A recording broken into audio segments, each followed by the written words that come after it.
Welcome to Center of Light, everybody. Good to see you. I'm having some technical issues. My frame is jumping around and bouncing. This doesn't look good. I don't know what it is. Let me see if I can figure what it might be. It's freezing, so I never had this occur. I'm not seeing it on playback. It must be on mine alone, so I'm going to go with that. Let me look on YouTube. Hello, everyone on YouTube. Rena and Pamela, Mary. Everything looks good for you, as well as on Facebook. This somehow happens to deal with my software. No big deal. Good to see you. Welcome to Center of Light. Keith Anthony Blanchard here. We're going to be speaking about Graceful Ambiance. Center Light meditation tonight. We're not going to formally do a meditation, but your life can formally be a meditation if you allow it to be so. See, I've been saying for a long time, meditation is not this position here. Can be. Meditation is your life balanced in every possible way, at every possible moment, that you're so conscious and aware of it, which is what you are, is life itself, that your whole way of expressing being with yourself, being in the world, is a graceful ambiance. It's about walking soft upon the earth, but yet so powerful. Imagine if you did decide to stomp when you were clear.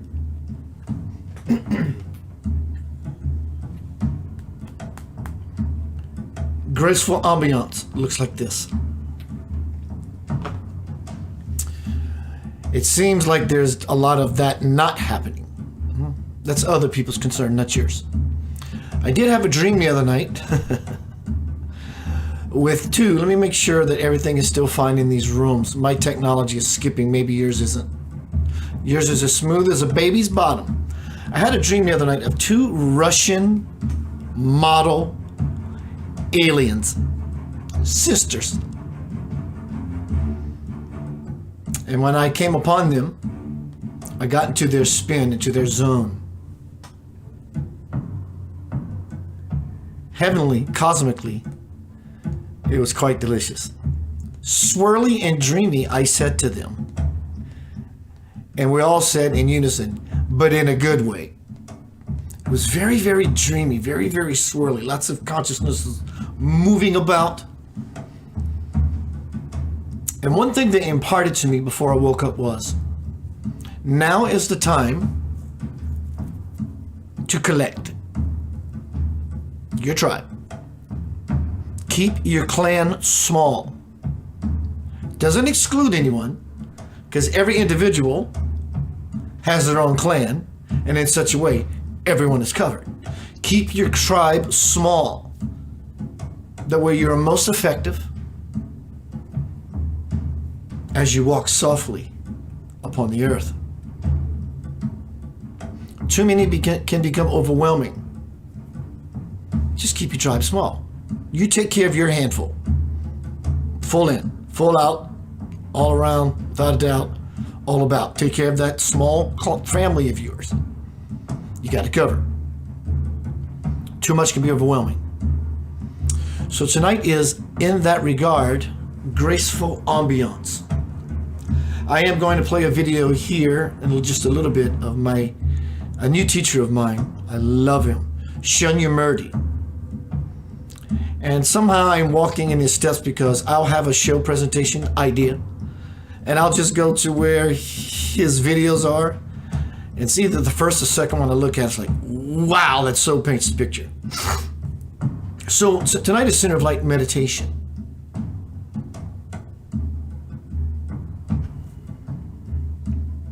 Oh, meditation. But can you make this meditation a signature song, a theme song every time you get up and move? Your song just starts playing. Graceful ambiance. Build an altar in your house. It will alter you. Erect a shrine. It will shine upon you every time you see it. It will engulf you and bring you into this warm, cozy, fuzzy, comfortable space of graceful ambiance. Are you the dominant one? And I don't mean in domination, but are you the alpha when you walk into a room or people walk into your space, your experience, or the alpha? I don't mean out of control or no, out of domination. I mean, are you the alpha? Are you the one setting the tone? Nothing lower in my presence is going to happen except this. Just by being your beautiful, human, sexy self, no one will not comply. You have set the tone by your subtle, loving, peaceful, graceful, conscious power. That's graceful ambiance. I'm in the grace, and it's ambient, and I'm in it. An altar in your house of Jesus, Buddha, Krishna, all of them, your children, flowers every day, often as you can, often as you like. Incense, candles, representing light, incense to clear out negativity. All these things are powerful, wonderful, gorgeous. But shun your journey tonight, as I have said in my past as well, which is meditation and prayer is not what you think it is. It isn't. It simply isn't. So what is it? It's being in graceful ambiance. Walk soft upon the earth. If you got to stomp, go get your stomping done. Get it done. Get it out and get it done.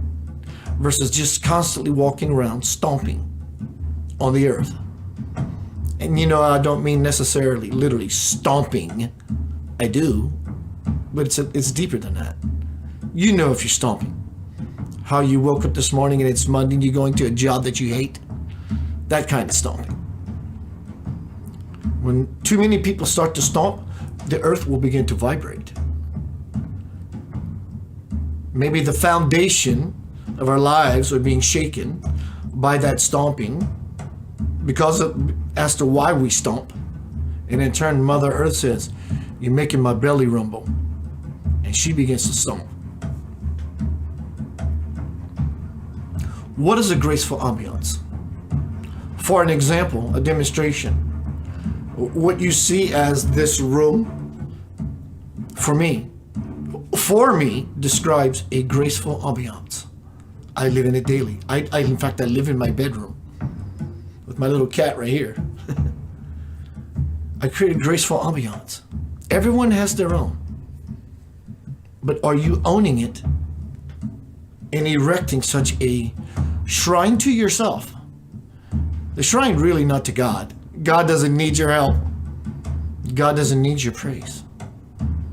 But in such appraisal of our house is consciousness, it escalates in value. So it's a way of humbling ourselves so we can reach the absolute, which the absolute absolutely wants us to do. And so we humble ourselves. We walk softly. And then the power will come through in the walking soft. So anytime anyone uses the word power, no matter who uses it, it sounds like power, right? Power. I got power. The power of an engine. This is so not what any of that is. In any way, shape, form, or fashion. It is in its extremist way, extremist expression. But it's more powerful in the subtle nature of things. How subtle can you be? Can you be so subtle that you actually go undetected? You become invisible and invincible. Let's see what's happening in the room. Kelly Curtis, Debbie Trotter, everyone on YouTube, Big Cat. Let me go to YouTube because I can't see all of the posts. Everyone, thank you. I love you. Mary, Rena, Kelly. So tonight is center of light meditation. Yes, formal meditation is the way. It's been used for thousands upon thousands beyond what we could think, years, as a catalyst, as a stepping stone, as a bridge to go home. Homecoming, Crossing the Bridge to the Soul, my new bestseller. The link is in this forum. Follow it, purchase it, read it. If you have already, go follow the same link and leave me a review. Thank you. So tonight we're speaking about center of light meditation. Meditation does not necessarily mean sitting in lotus position. It's you being your full self, full out, full in, without a doubt. Being in that graceful ambiance. That space within you that you know is home. Looks like this.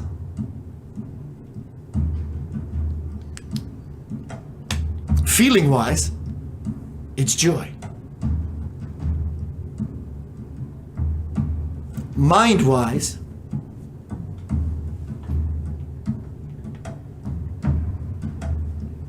it's clarity.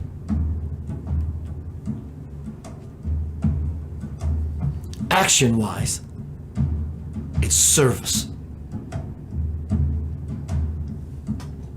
Are you servicing yourself? Are you servicing others? Is there a difference between the two?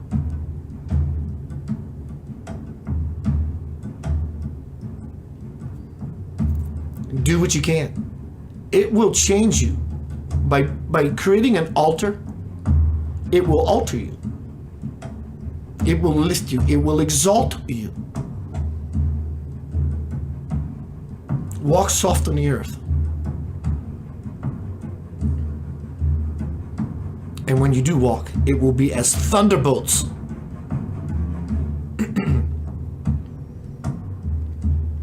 Said differently, stop being hard on yourself, on others, and the world.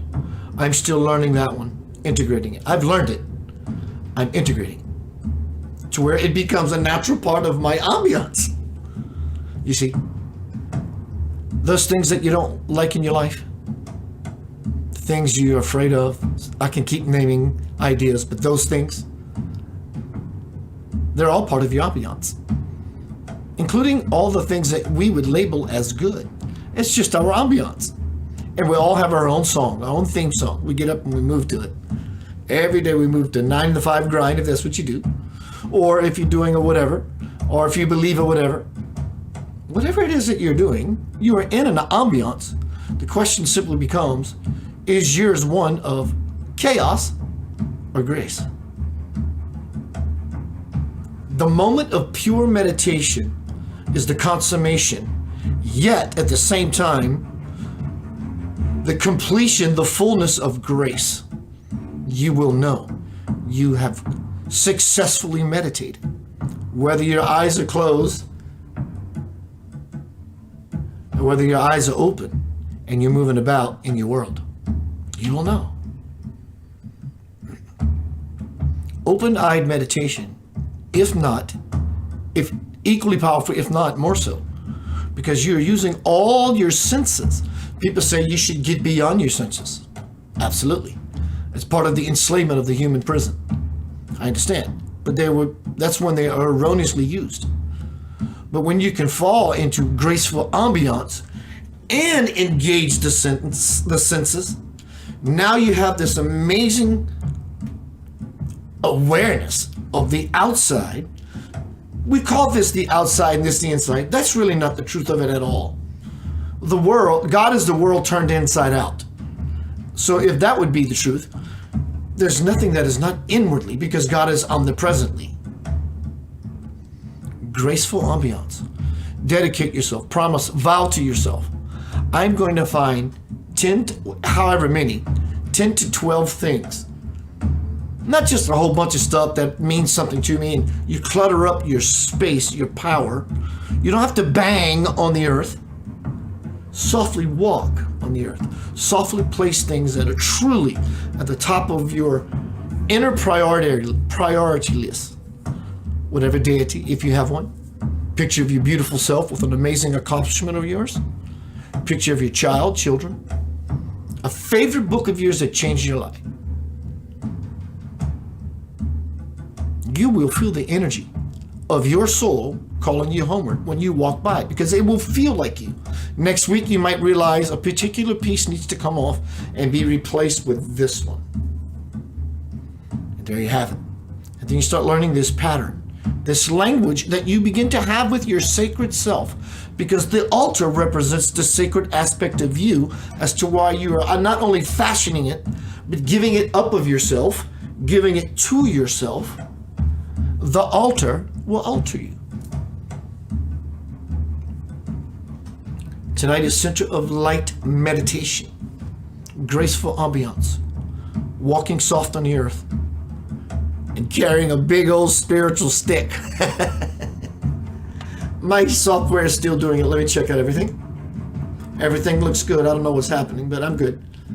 Let's see what's happening on YouTube. Big Cat says, I almost forgot my don't make my mistake, folks, and hit the thumb. I don't know what she's saying. Hello, Big Cat. Pamela says, power of intention. Absolutely.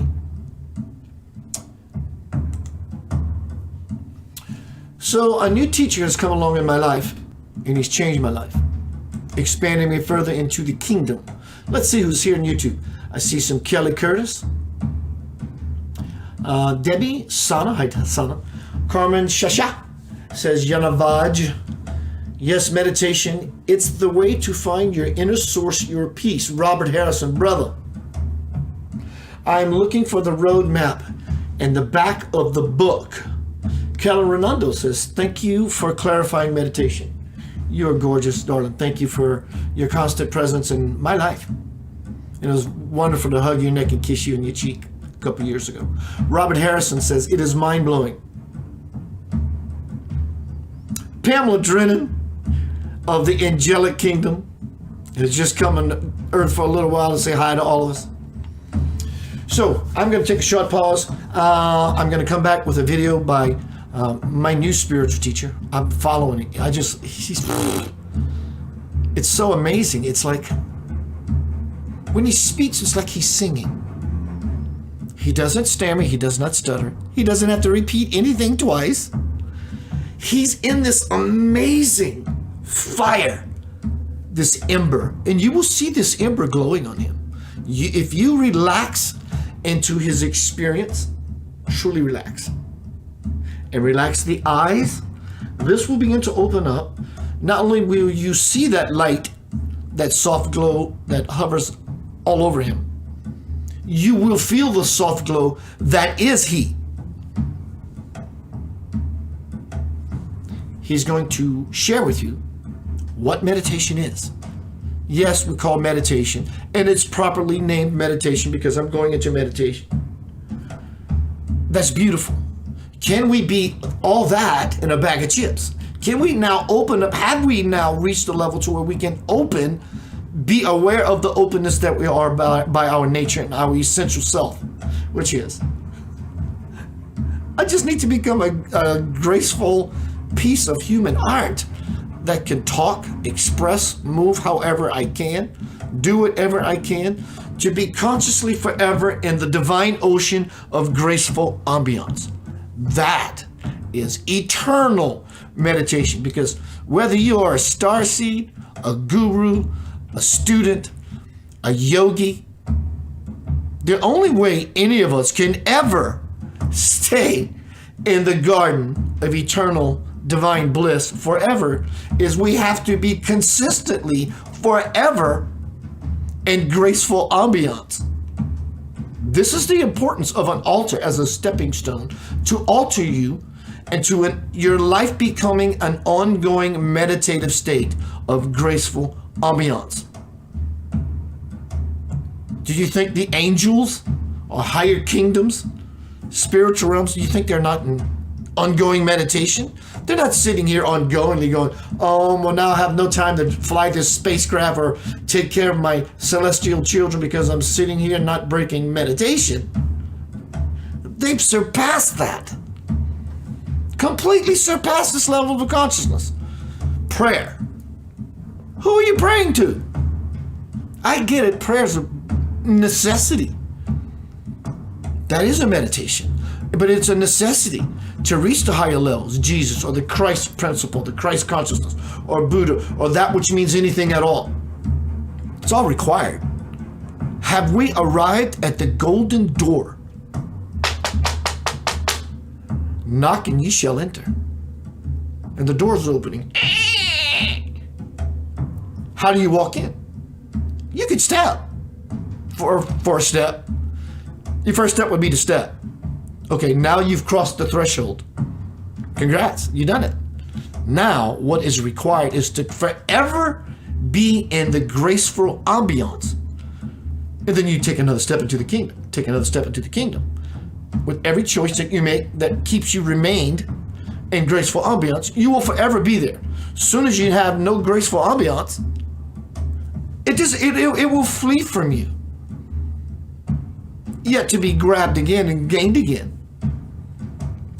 But that's the purpose of being in this level of grace ongoingly, is so you are eternal life now. There's no more sin. There's no more life, death. I'm alive, I'm aware, I'm conscious.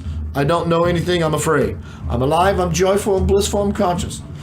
Well, I was that yesterday, but right now I'm afraid. So the intervals are getting shorter and shorter and shorter and shorter and shorter to where all that is left is the profound, peaceful self. So Shunyamurti is going to help us all do away with these rituals. They are beautiful. By all means, do them for the sake of the ritual itself, because you like deliciousness. If yours is saying a prayer, the rosary, you get in there and make a rosary sandwich. If yours is to use your Japamala and read the Bhagavad Gita, then you keep doing that. It's not about this being taken away from you. It's about enhancing all of this and becoming that living doctrine itself. And embodying the walk, the talk. And it becomes you. You become the Christ. You become the illumined one. You become the illumined awakened child of God. No one, anyone who believes in God, be it Christian, Buddhist, whatever your path is, would say that, well, of course, we're all children of God. Well, what does that mean? Okay, I'm a child of God. Everybody would say, okay, we can all agree that we're children of God. How do you become an adult of God? Like your parent who raised you up in life to be the best that you can be. Your divine parent is conscious. You have to become fully conscious like your divine parent so you can get married, have more children, raise your children up as a parent so the world can change generation after generation after generation. And it starts with a graceful ambiance step.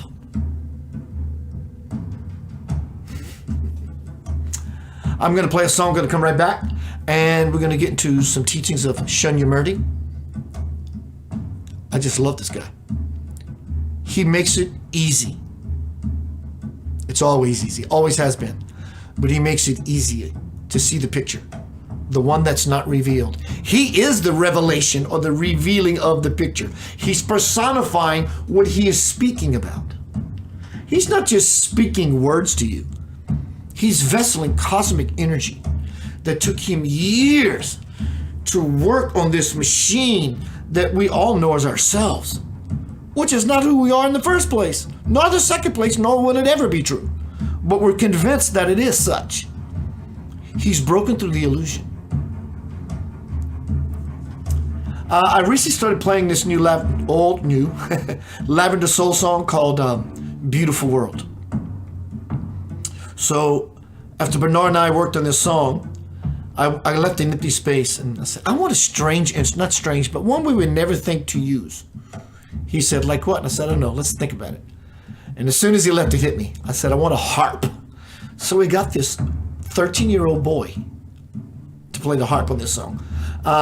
Make sure you pay attention to Angelo Rapin on the beginning and the end, the intro and the outro. Mind you, concert pianist, classical, world-renowned, award-winning, sat down and played this. The first part and the last part. There was no second tape. Astounding. Beautiful World, gonna be right back. My name is Keith Anthony Blanchard. Share this everywhere. If you have not purchased my bestseller, Homecoming: Crossing the Bridge to the Soul, the link is in the forum at the very beginning. If you haven't, you read it, please leave me a review. I do this pro bono, and if you would, share. Sonny and share bono. I got you, big.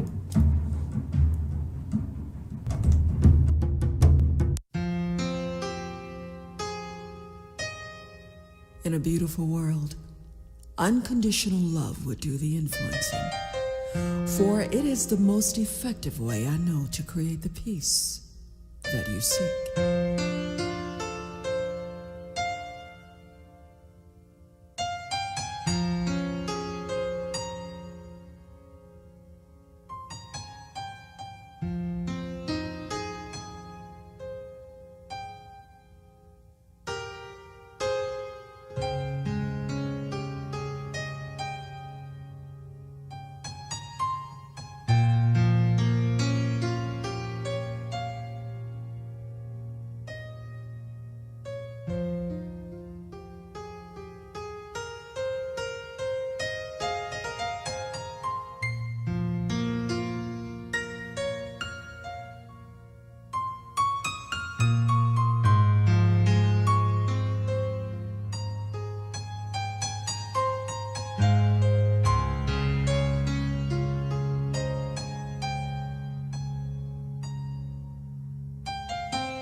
To open your eyes, are you living to the fullest in our most beautiful world?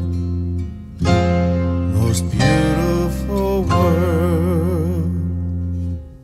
Are you asking with your passion, awakening the doorways inside? Are you loving those dearly without blame? Then rise above. Then you rise above. Let's stop waiting for some other time to open up our hearts. Celebrating, celebrate the beauty inside.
Welcome back to Center of Light, you sexy human souls. Tonight we're speaking about Center of Light meditation. The actual title for tonight is Graceful Ambiance. My broham from YouTube asked the question. Let me find the YouTube. My screen is still glitching. Yours isn't, so that's cool. David asked the question. Anyone have any ideas on the number 9 and why it seems to govern time and space? Fantastic question. Because number 9 is God. Actually, number 9 would be, let's just say it's the step before absolution. 9, 1, 2, 3, 4, 5, 6, 7, 8, 9 is the absolute end. 9 is the divine number. Because it starts over again with 1, even though you call it 10. So 9 is the vessel that contains 8, 7, 6, 5, 4, 3, 2, 1. So 9 would be considered the encapsulation of everything before, but it goes back to the 1, which is 10, which includes a 0, the 0 point, back to God itself. So that being said, number 9, having such a governing influence on time and space, well, God is beyond time and space. And as I look at my thing, how many people in this room right now, it says number 9. It just changed. So number 9 would be the strongest influence back into the honey hole, if you will. The finality of all things. So God is beyond time and space. So if 9 is such an amazing influence, it's because 9 is the number of the divine. It represents wholeness, completion, unity, circular, cyclical, infinity. A snake will chase his tail forever. Idea.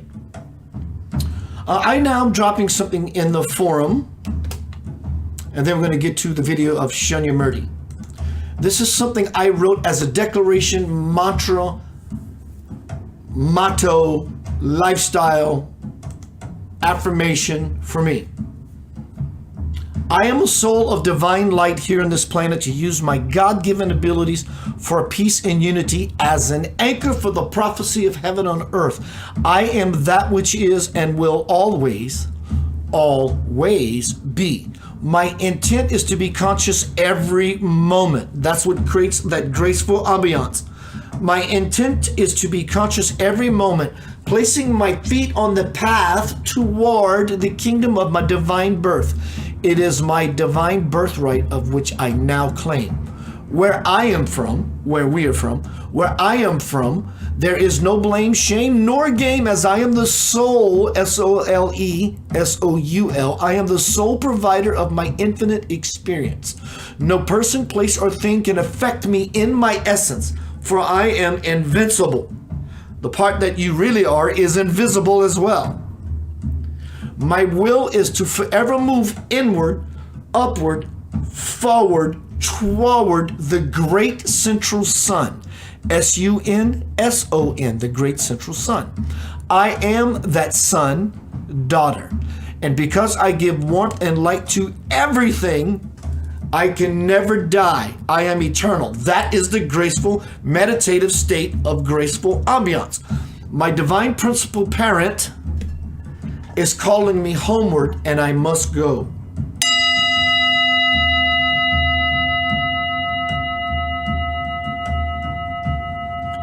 As I have patiently and powerfully, walked soft, that is the power, walking soft upon the earth. As I have patiently, I'm trying to find my spot, and powerfully taking steps for eons, I now find myself standing at the garden gate.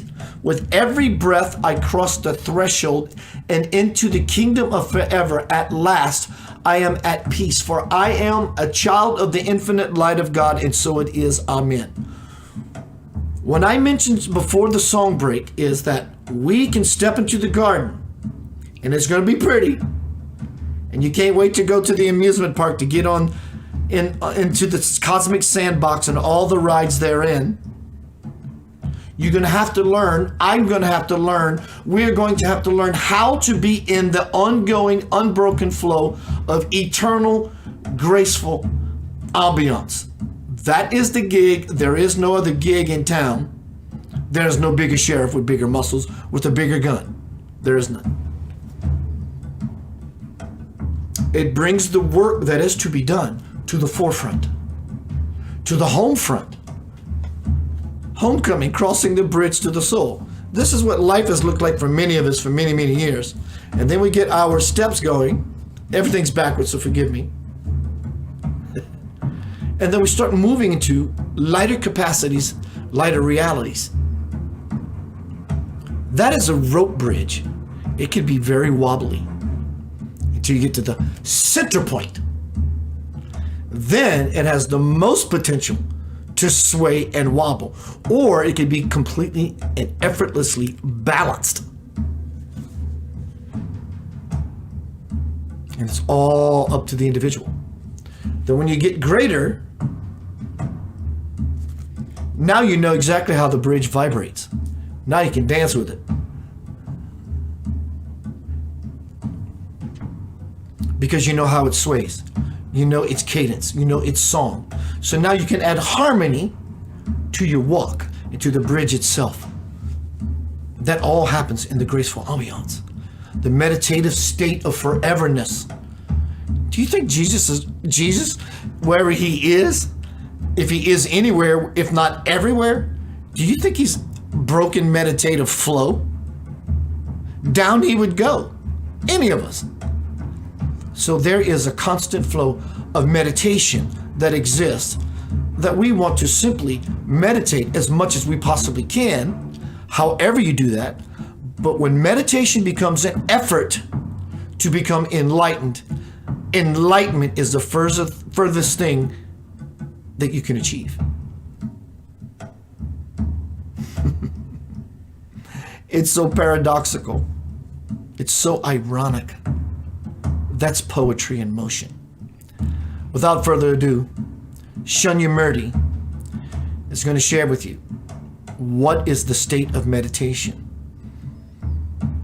Rituals are not necessary. They're beautiful, important if they are still beautiful to you. By all means, nobody's trying to take away your joy, your treasures, or that which is sacred to you. Somebody is trying to blow the doors open wider for a greater capacity. When I say blow, it's not I'll huff and puff and blow your house down. It's simply, I'm going to blow you some sugar. Check this out. I love it.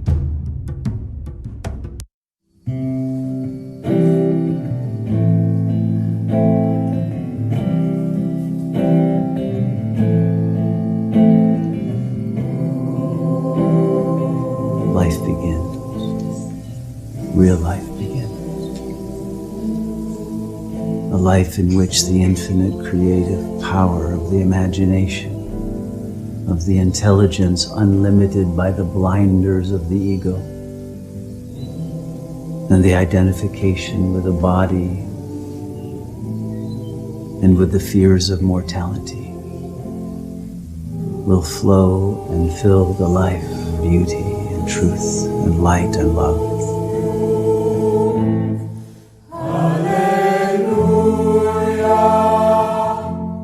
To be filled in every moment of the realization of that same presence without as well as within.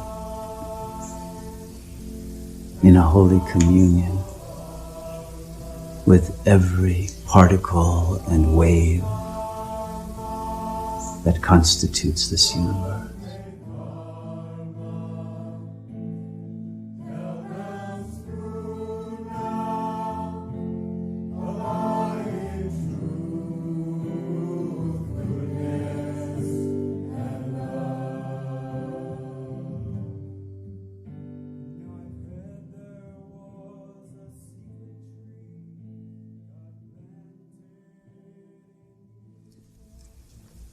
Meditation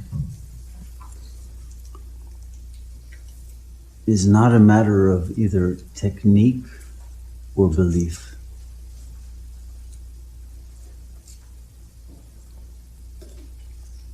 Those two must be ruled out at the beginning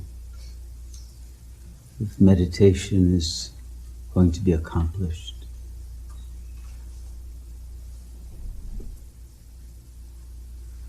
It's especially important that you recognize that it does not require or even benefit from a belief in God.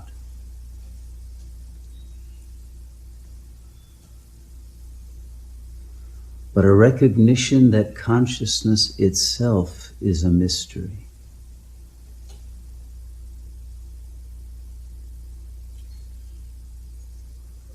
And is there sufficient humility to recognize that there are forces in consciousness that you do not control and even that you are not aware of?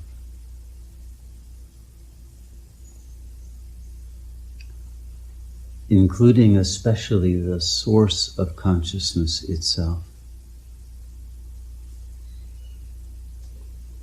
Even science, all of the sciences admit that they are clueless in their attempts to understand consciousness. They recognize that it's essential, it's elemental in the universe. This has been proven by quantum physics. But it cannot be defined, cannot be understood. It cannot be studied objectively. Because the one who studies it is consciousness itself.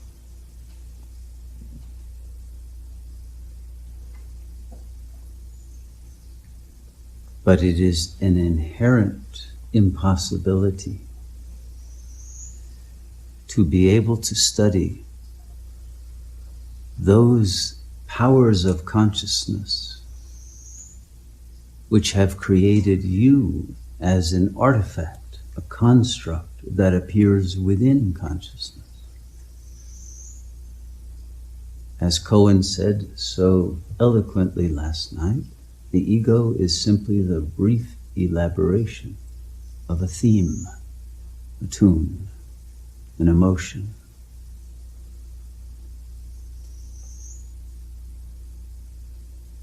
And although a series of themes and tunes and emotions may arise, what unifies them? What enables a sense of continuity of consciousness? How can one be sure that the I that awakens in the morning is the same I that went to sleep at night? And is it? Meditation begins with not taking the I for granted. So rather than belief, it begins with doubt. In the same way that René Descartes, the famous philosopher who opened the modern age, began with a doubt. Do I even exist, or am I a hallucination? Is all of this a delusion created by a demon? Today we would ask, is it a hologram? Is it a matrix? Is it a simulation in an experiment in a science fair in some extraterrestrial civilization? Is it a dream? Is it a nightmare? But what is consciousness itself?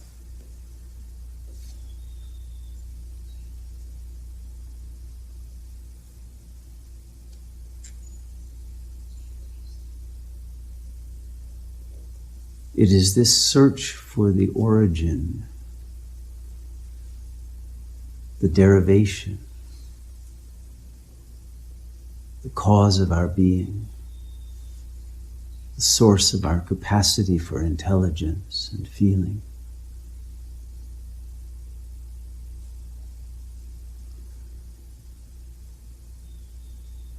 That enables a humbling of the ego that presumes to know who it is, to recognize in the emptiness, the emptying out of all of its assumptions,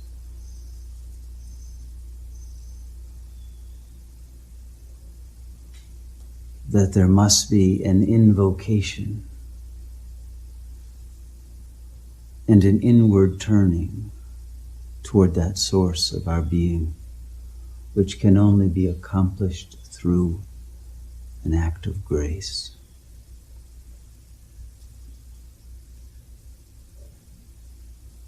If and when meditation is successfully accomplished, it is the result of grace.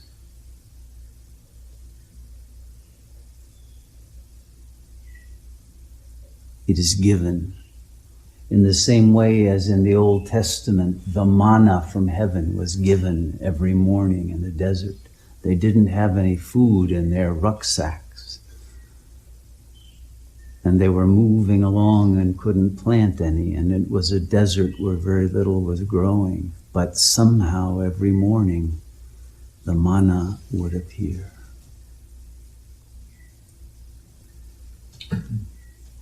In our meditations, it is that same faith that the manna from heaven, the Shakti, the illumination, the presence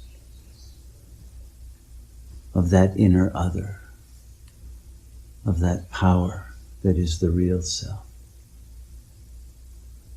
will shine upon us, will grant us a glimpse or a realization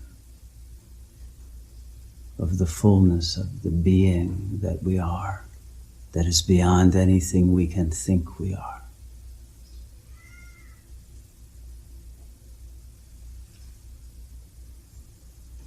And that grace comes when there is love, wherein there is love for that unknowable source, for that unthinkable and inconceivable presence that never fails us when we do not fail that.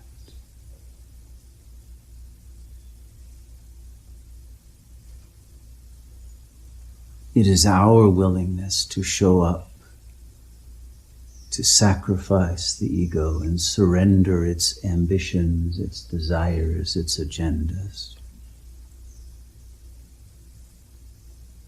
to the silent invocation of that which is the ultimate reality within us and beyond us, that brings about that moment for which we give thanks in a way that we give thanks for nothing else that will ever happen to us or be given to us.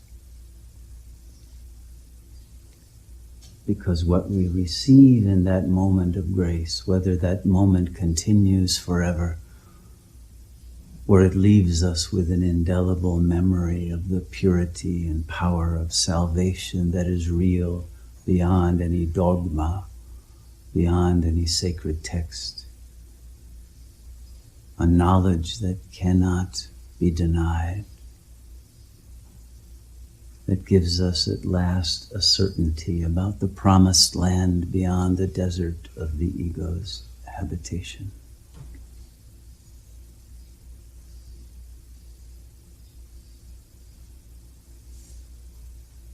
And when all of the fragments of the ego, all of its illusory self-images and concepts and objects of desire and fear have been sacrificed to that nameless source,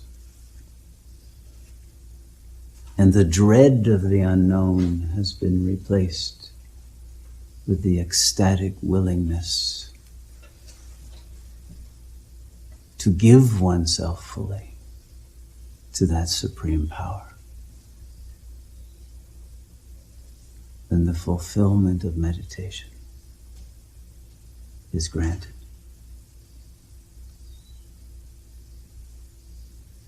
And in that granting, that consummation, that union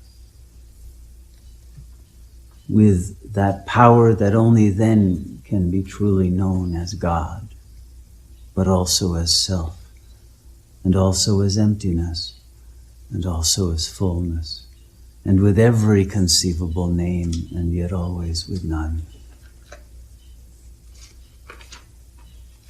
Life begins. Real life begins. a life in which the infinite creative power of the imagination, of the intelligence unlimited by the blinders of the ego, and the identification with a body and with the fears of mortality will flow and fill the life in all of its dimensions of process and appreciation of beauty and truth and light and love,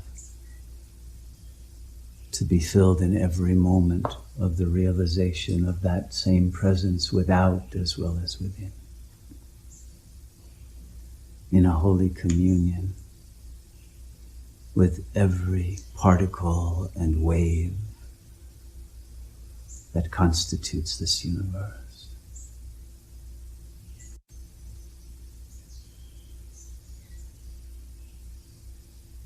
And in the glory of the gratitude of that realization that we are home at last.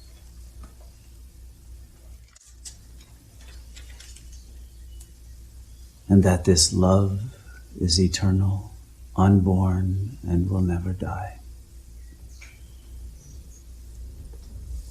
We know at last what freedom is.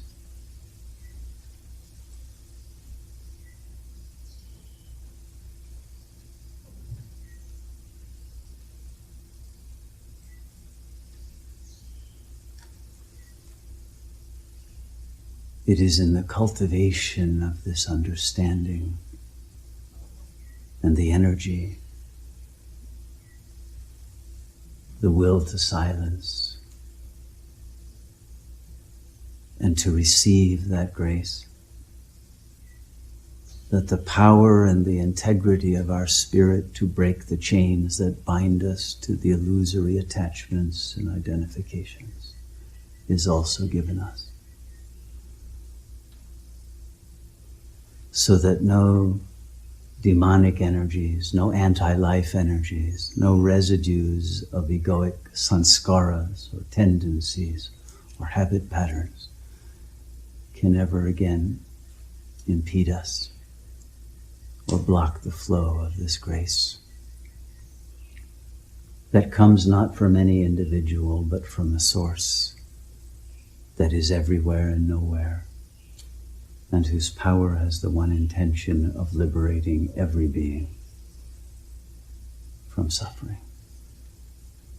And we are here only as channels and catalysts and enzymes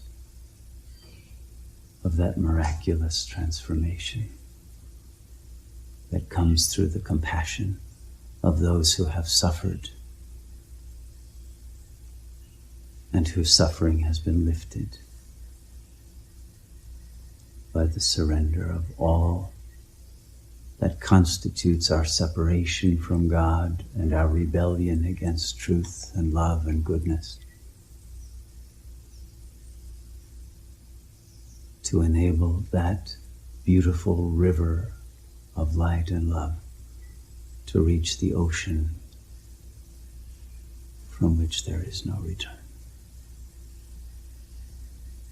And that is the supreme liberation.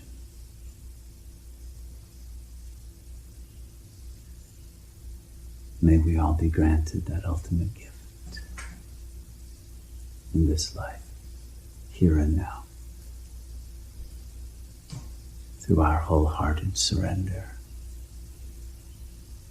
to the one being who can confer that bliss upon us.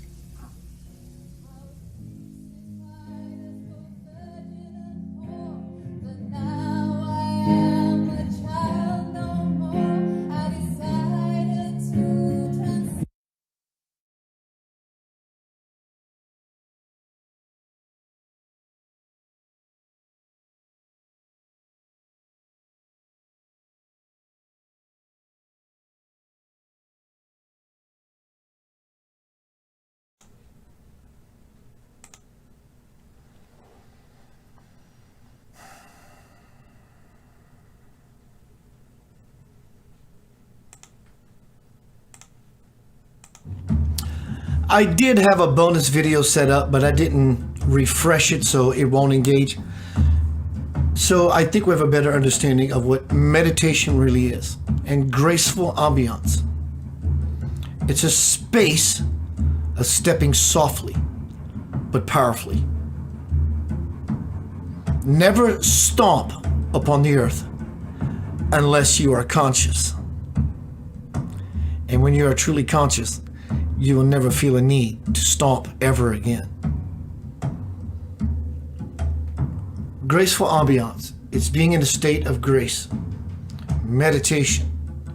Not just formal meditation, which will take us to greater capacities of unending meditation, because as well as Shunya Murti said, it requires constant flow of conscious life energy in your conscious stream, in your conscious, beautiful, sacred heart. When the stream gets blocked, we go into pain, suffering, and fear. It's back here, back to center. Create an altar in your home, the most sacred spot in your house. Create an altar. Put 10 or 12, don't overdo it. Find those small amount of things that just, whatever reasons, you don't have to explain it to anyone, that make you feel in your power. Jesus, your great-grandmother, Jesus and your great-grandmother, a picture of something that you've created that you're so proud of, an accomplishment of yours, an award, plus Jesus and your grandmother, and a recipe of a cheesecake that you've fashioned. Whatever. Doesn't matter what it is. It matters what you are and how you feel about this altar that you create that will alter you and put you into that ongoing meditative state, which is your graceful ambiance.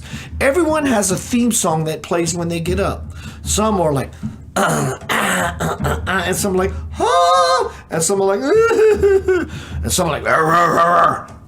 Everyone's a musician in their own right. What song are you harping on? Is it Airy Fairy with Angels? Are you doing angry rock, thrash, angry metal? Metal's hard. It's not like that graceful step. Don't stomp unless you're conscious.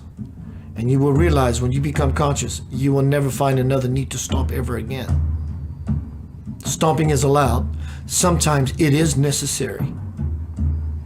It becomes an addiction and troublesome when it becomes necessary.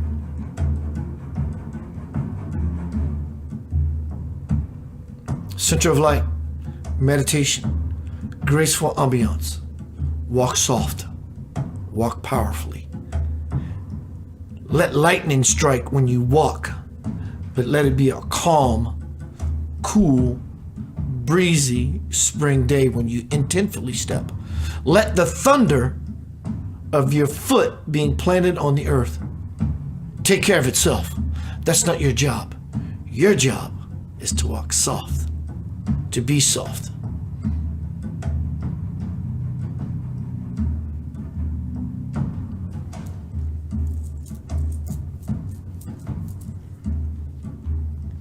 I will see you tomorrow night.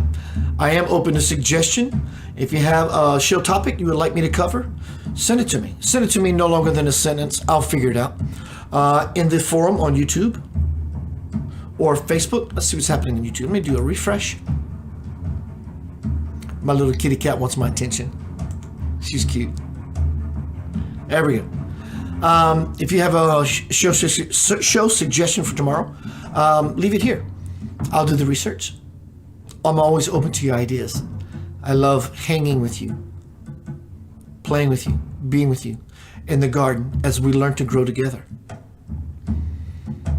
As we all live in a neighborhood, and the neighborhood happens to be called Graceful Ambiance Court of the highest order. I love you. Peace, love, and light.